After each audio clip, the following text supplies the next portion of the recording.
मैं कपिल कुमार स्वागत करता हूं माई फैमिली स्टार चैनल पर आपका। तो आइए देख लेते हैं करंट अफेयर की दृष्टि से ऑल एग्जाम के लिए बहुत ही इंपॉर्टेंट क्वेश्चन है। तो पहला क्वेश्चन देख लेते हैं। यहाँ पर करंट अफेयर का क्वेश्चन है। तो पहले क्वेश्चन की बात करेंगे हम। तो पहले क्वेश्चन की बात कर लेते हैं हम। तो पहले क्वेश्चन है, हैनेले पासपोर्ट इंडेक्स 2023 के अनुसार भारतीय पासपोर्ट की रैंक क्या रहने वाली है इसमें। तो इसकी बात करेंगे तो ये 80 में रैंक है। 80 भारत की रैंक कितनी आई है? 80। तो ये 57 देशों में बिना वीज़ा के यात्रा कर सकते हैं भारतीय। बिना वीज़ा के यात्रा कर सकते हैं भारतीय। और पिछली बार की रैंक पूछे 2022 में 55वीं रैंक थी।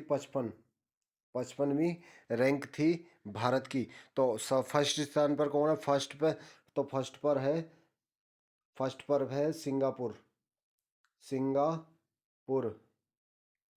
फर्स्ट स्थान पर कौन है? सिंगापुर। फर्स्ट स्थान पर सिंगापुर। थर्ड पे जो 5 बार लगातार फर्स्ट स्थान पर आता था, तो वो सिंगापुर ने अब पीछे कर दिया उसे। वो थर्ड स्थान पर पहुंच गया। तीसरा स्थान है उसका जापान का। तो आगे क्वेश्चन का रिव्यू देख लेते हैं, क्वेश्चन का इसका सॉल्यूशन देख लेते हैं आगे चल के। तो आइए चलते हैं। आइए सॉल्यूशन देख लेते हैं इस क्वेश्चन का। तो आगे सॉल्यूशन है इसका। तो हैनेले पासपोर्ट इंडेक्स की नई रिपोर्ट के अनुसार दुनिया का सबसे शक्तिशाली पासपोर्ट है सिंगापुर का। और जापान को पीछे छोड़ा इसने। जापान का थर्ड स्थान है इसमें। जापान का कितना? थर्ड स्थान, तीसरा स्थान है। और भारत की बात करें तो 80वां स्थान है। और भारत के नागरिक बिना वीजा के 57 देशों की यात्रा कर सकते हैं भारत के नागरिक। और सबसे कमज़ोर पासपोर्ट है अफगानिस्तान का। सबसे कमज़ोर पासपोर्ट है अफगानिस्तान का। तो अगले क्वेश्चन की बात कर लें हम। क्वेश्चन नंबर 2 की बात। क्वेश्चन नंबर 2 है हमारा। क्वेश्चन नंबर 2 है, अंतर्राष्ट्रीय रक्षा प्रदर्शनी 2023 का आयोजन किस देश में किया जाएगा? किस देश में किया जाएगा? तो ये किया जाएगा दक्षिण कोरिया में। दक्षिण कोरिया में किया जाएगा। तो आइए इसका सॉल्यूशन देख लेते हैं। दक्षिण कोरिया की बात करें तो सियोल इसकी राजधानी है। सियोल इसकी राजधानी हो जाती है दक्षिण कोरिया की। और बात करें सिंगापुर की, तो सिंगापुर सिटी हो जाती है इसकी राजधानी। तो इस क्वेश्चन का सॉल्यूशन देख लेते हैं आगे। सॉल्यूशन भी मैंने दिया वीडियो में। तो आइए, आपको वीडियो सही लगे तो आप इस वीडियो को लाइक करेंगे और चैनल को कर लेंगे सब्सक्राइब। तो आगे वीडियो का सॉल्यूशन देख लेते हैं। वीडियो का सॉल्यूशन इस वीडियो का सॉल्यूशन है ये। इसकी बात करें तो आंसर है इसका दक्षिण कोरिया। दक्षिण कोरिया की राजधानी है सियोल। सियोल की बात करें तो सियोल में अंतर्राष्ट्रीय एरोस्पेस रक्षा प्रदर्शनी आयोजन हुआ है। इसका रक्षा प्रदर्शनी का आयोजन हुआ है। ये 6 दिवसीय, यानी कि 6 दिन चलेगी ये। और मतलब शुरुआत कब से होगी इसकी? 17 अक्टूबर 2023 से होगी इसकी शुरुआत। और सिंगापुर की राजधानी की बात करें तो सिंगापुर शहर हो जाती है। और उत्तर कोरिया की राजधानी की बात करें तो योंग प्योंग यांग इसकी राजधानी हो जाती है। और तानाशाह की बात करें तो किम जोन उन इसके तानाशाह हो जाते हैं उत्तर कोरिया के। तो अगले क्वेश्चन की बात करेंगे फ्रेंड्स। अगले क्वेश्चन की बात करेंगे। क्वेश्चन नंबर आ जाता हमारे सामने थर्ड। क्वेश्चन नंबर आ जाता थर्ड। एशियाई विकास बैंक ने चालू वित्तीय वर्ष करंट रेट का अनुमान कितने प्रतिशत बरकरार रखा है? तो इसने रखा है, क्या बताएंगे आप? इसने रखा है 6.4%। 6.4% यहाँ पर आ जाएगा 6.4% इसने अनुमान रखा है इसका। 6.4%। और फिर आगे इसका सॉल्यूशन देख लेते हैं। तो सॉल्यूशन की बात करें, ये इसकी बात करें एशियाई विकास बैंक की, तो इसकी स्थापना हुई थी 1956 में। 1956 में इसकी स्थापना होती है। 1956 में इसकी स्थापना होती है एशियाई डेवलपमेंट बैंक की। इसका मुख्यालय मनीला फिलीपींस में इसका मुख्यालय है। मनीला फिलीपींस में इसका मुख्यालय है। तो अगले इसके मतलब सॉल्यूशन की बात कर लेते हैं। अगले क्वेश्चन की सॉल्यूशन की बात करें तो सॉल्यूशन हो जाता है इसका नोट। इसका आंसर है 6.4%। चालू वित्तीय वर्ष के लिए 6.4% और अगले वित्तीय वर्ष के लिए 6.7% है। और मार्च 2023 को समाप्त वित्तीय वर्ष 2022-23 में भारतीय अर्थव्यवस्था 7.2% बढ़ी है। और बात करें एशियन डेवलपमेंट विकास बैंक की, तो बात करें विकास एशियन विकास बैंक की, तो ये 19 दिसंबर 1966 1966 को इसकी स्थापना होती है। मैंने सॉरी पीछे 56 बोल दिया था, 66 में इसकी स्थापना हुई थी। और बात करें इसके अध्यक्ष की, तो मसत सुकहू सुगुहू असाकावा इसके अध्यक्ष हो जाते हैं। और मुख्यालय इसका मनीला फिलीपींस में मुख्यालय है इसका, मनीला फिलीपींस में। तो अगले क्वेश्चन की बात कर लेते हैं, अगले क्वेश्चन की बात कर लेते हैं। क्वेश्चन नंबर 4 हो जाता है हमारा, क्वेश्चन नंबर 4 हो जाता है। तीसरा G20 वित्त मंत्रियों और केंद्रीय बैंक गवर्नरों की बैठक का आयोजन कहाँ पर किया गया है, कहाँ पर किया गया है? तो ये किया गया है गांधीनगर गुजरात में, गांधीनगर गुजरात में। और G20 की बात करते हैं, G20 इसके साथ 20 सदस्य देश हैं, इसके 20 सदस्य देश हैं। और हमारे यहाँ के गवर्नर कौन है? गवर्नर RBI के गवर्नर है, गवर्नर शक्तिकांत दास इसके गवर्नर हो जाते हैं। तो अगले इसके क्वेश्चन के मतलब सॉल्यूशन की बात कर लेते हैं, क्वेश्चन का सॉल्यूशन की। तो आइए आगे इसका सॉल्यूशन हो जाता है क्वेश्चन नंबर 4 का। तो गांधीनगर गुजरात में इसका मतलब आयोजन किया जाएगा। और भारत की अध्यक्षता में आयोजित होने वाले G20 शिखर सम्मेलन की थीम है one earth one family one future, one earth one family one future. और G20 की बात करें तो 1999 में इसकी स्थापना होती है, 1999 में इसकी स्थापना होती है। 2008 में राज्य के प्रमुखों का शिखर सम्मेलन होता है इसमें, 2008 में। और इसका उद्देश्य क्या है? G20 का उद्देश्य है वैश्विक व्यवस्था में प्रणालीबद्ध महत्वपूर्ण औद्योगिक और विकासशील अर्थव्यवस्थाओं को एक साथ लाने के लिए महत्वपूर्ण मुद्दों पर चर्चा, इसका उद्देश्य है। इसलिए इसकी स्थापना होती है G20 की। तो अगले क्वेश्चन की बात कर लेते हैं, अगले क्वेश्चन की बात कर लेते हैं। क्वेश्चन नंबर 5 हो जाता है, क्वेश्चन नंबर 5 हो जाता है। 24वें कारगिल विजय दिवस के उपलक्ष्य में किस शहर से महिला त्रिसेवा मोटरसाइकिल रैली की शुरुआत की गई है? तो बात करेंगे इसकी, तो ये कब की गई है?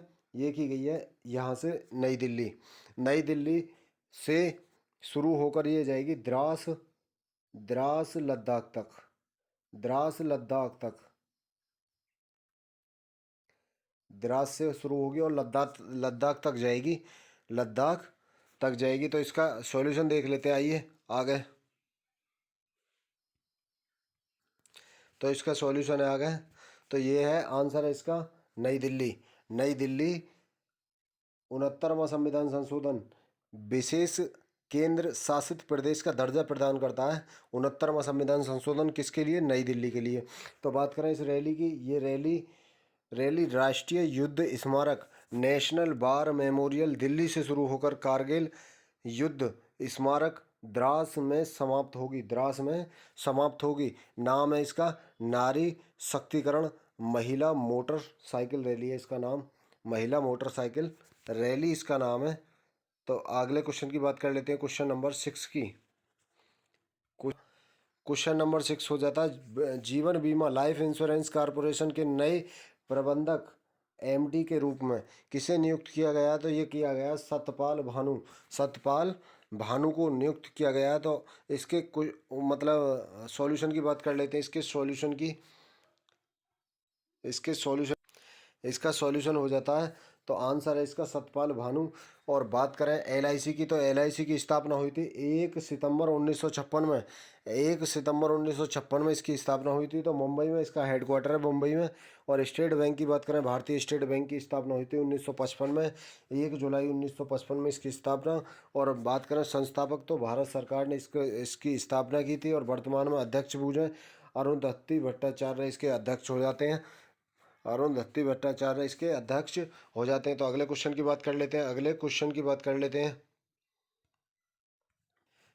क्वेश्चन नंबर 7 की बात कर लेते हैं। विश्व खाद्य नियामक शिखर सम्मेलन global food regulator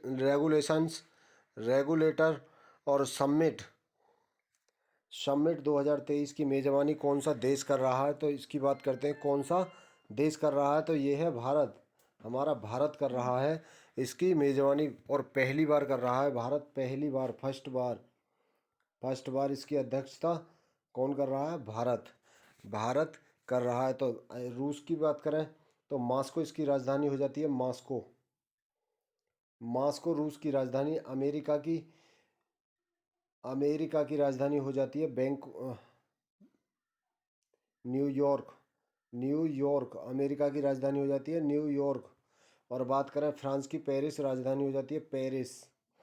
Paris France की राजधानी हो जाती है, पेरिस। फ्रांस की पेरिस। पेरिस फ्रांस की राजधानी हो जाती है, पेरिस। और बात करें भारत की तो नई दिल्ली। नई दिल्ली इसकी राजधानी हो जाती है, नई दिल्ली। तो अगले क्वेश्चन की बात करेंगे। अगले क्वेश्चन की बात, तो क्वेश्चन नंबर 7 का सॉल्यूशन हो जाता है। तो इसकी अध्यक्षता कौन कर रहा है? भारत। भारत फर्स्ट बार इसकी अध्यक्षता कर रहा है। किसके द्वारा? भारतीय खाद्य सुरक्षा और मानक प्राधिकरण द्वारा। फसाई इसका, इसको शॉर्ट में बोल देते हैं फसाई। फसाई की स्थापना कब हुई थी? 5 सितंबर 2008 में इसकी स्थापना होती है। और किसकी देखरेख में कर रहा है? तो स्वास्थ्य और परिवार कल्याण मंत्रालय के द्वारा कर रहा है। और मंत्री इसके मनसुख मंडाविया। मनसुख मंडाविया स्वास्थ्य मंत्री हो जाते हैं। स्वास्थ्य एवं परिवार कल्याण मंत्रालय के मंत्री हो जाते हैं मनसुख मंडाविया। तो अगले क्वेश्चन की बात कर लेते हैं, क्वेश्चन नंबर 8 की। क्वेश्चन नंबर 8 है हमारा, राष्ट्रीय प्रसारण दिवस। प्रसारण दिवस, नेशनल ब्रॉडकास्टिंग डे कब मनाया जाता है? तो इसकी बात कर लेते हैं। ये मनाया जाता है 23 जुलाई को। 23 जुलाई को बात करें, 23 जुलाई। 23 जुलाई 23 जुलाई 1927 में, 1927 में मतलब रेडियो बोर्ड, रेडियो एक्सचेंज के द्वारा रेडियो पर समाचार और इसका प्रसारण किया गया था 23 जुलाई 1927 में फर्स्ट बार भारत में, मुंबई सेंटर पर। तो इसके सॉल्यूशन की बात कर लेते हैं, इसके सॉल्यूशन की। तो इसका सॉल्यूशन हो जाता है 23 जुलाई। इसका आंसर है 23 जुलाई। भारत के पहले रेडियो प्रसारण की शुरुआत 23 जुलाई 1927 में की गई। 23 जुलाई 1927 में की गई और मुंबई स्टेशन से रेडियो प्रसारण शुरू किया गया था। मुंबई स्टेशन से, मुंबई स्टेशन से। तो प्रसारण न्यूज नेटवर्क के रूप में इसका प्रसारण किया गया था। रेडियो का आविष्कार किया था मार्कोनी ने। रेडियो का आविष्कार किया था मार्कोनी ने। तो अगले क्वेश्चन की बात कर ले। अगला क्वेश्चन है क्वेश्चन नंबर 9। हाल ही में किसे भारतीय महिला वॉलीबॉल टीम का नया कोच नियुक्त किया गया है? टीम का नया कोच नियुक्त किया गया है, तो ये रविंद्र बंशटू। रविंद्र बंशटू। इसमें 6 खिलाड़ी होते हैं, 6 खिलाड़ी, 6 खिलाड़ी होते हैं। और जो अपनी टीम का प्रतिनिधित्व करते हैं, प्रतिनिधित्व करते हैं 6 खिलाड़ी। सॉल्यूशन की बात करें इस क्वेश्चन की, तो इसका हो जाता है रविंद्र बंशटू। और वॉलीबॉल में 6 खिलाड़ी होते हैं जो अपनी टीम का प्रतिनिधित्व करते हैं। क्वेश्चन नंबर 10 की बात करते हैं अब। क्वेश्चन नंबर 10 है हमारा, हाल ही में किस पूर्व राष्ट्रपति ने एज द व्हील पुस्तक का विमोचन किया है? तो वो क्या है? वेंकैया नायडू। वेंकैया नायडू। वेंकैया नायडू ने किया है। तो इसका रिव्यू देख लेते हैं, मतलब इसका सॉल्यूशन देख लेते हैं क्वेश्चन का। इसका सॉल्यूशन देख, क्वेश्चन नंबर 10 का सॉल्यूशन है नोट। इसके वेंकैया नायडू हो जाते हैं। और इसके लेखक की बात करें, लेखक कौन है? तो रॉयल कॉरपोरेशन के सीईओ रंजीत प्रताप इसके सीईओ हो जाते हैं, मतलब लेखक। और पुस्तक की बात करें, पुस्तक कॉरपोरेट जगत में रंजीत प्रताप की जीत और चुनौतियों का वर्णन किया गया है इस पुस्तक में। और भैरव सिंह शेखावत की पुस्तक हो जाती है आम आदमी पार्टी और लोकतंत्र। आम आदमी और लोकतंत्र इनकी पुस्तक का नाम हो जाता है। तो आर के नारायण की बात करें तो इनकी पुस्तक हो जाती है मालगुडी की कहानियाँ। तो ओके फ्रेंड्स, थैंक यू। अगर जो वीडियो आपको पसंद आता है तो चैनल को सब्सक्राइब, लाइक, कमेंट जरूर करें और आगे अपनी प्रतिक्रिया हमें ज़रूर दें। थैंक यू, धन्यवाद।